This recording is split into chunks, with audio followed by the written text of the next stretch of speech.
రే ఏట్రీ belly fat simple చేద్దాం తింటమాలను ఏమీ తగ్గట్లేదు. ఏట్రా బాబు పెట్టగా ఉంది. బెల్లి ఫ్యాట్ అంటే ఒకటైపోయి అనుకుంటావా? ఫ్యాట్ అంటే ఫ్యాటే కదా, మరి ఇంకేం ఉంటుంది ఏంటి? లేదు లేదు లేదు, మన బాడీలో 2 types ఆఫ్ ఫ్యాట్స్ అనేవి అయితే ఉంటాయి. ఒకటి సబ్క్యూనియస్ ఫ్యాట్, రెండోది విజరల్ ఫ్యాట్. సబ్వే సర్ఫా అంటే ఏంటిది? అది సబ్వే సర్ఫో కాదు, అది సబ్క్యూనియస్ ఫ్యాట్ అంటే మన స్కిన్ కింద ఉండే ఫ్యాట్.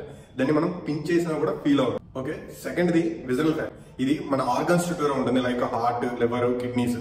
ఇది సైలెంట్ కిల్లర్ అని ఇంకో పేరు కూడా ఉంది. ఎందుకు దీన్ని సైలెంట్ కిల్లర్ అంటారంటే ఇది మన ఆర్గన్స్ చుట్టూరా ఉండడం వల్ల ఎక్కువ ఫ్యాట్ స్టోరేజ్ అయినప్పుడు మనకి హార్ట్ స్ట్రోక్స్ కానీ డయాబెటీస్ కానీ వచ్చే అవకాశం అయితే చాలా ఉంది.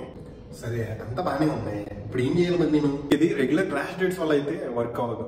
నీకు science based fat loss nutrition అనేది కావాలి. ఏం లేదు, సింపుల్ గా కామెంట్ బాక్స్ లో న్యూట్రిషన్ అని కామెంట్ చేయి. నెక్స్ట్ ప్రాసెస్ ఏంటో నేను చెప్తాను, లేదా బయోలో ఫామ్ ఫిల్అప్ చేయి.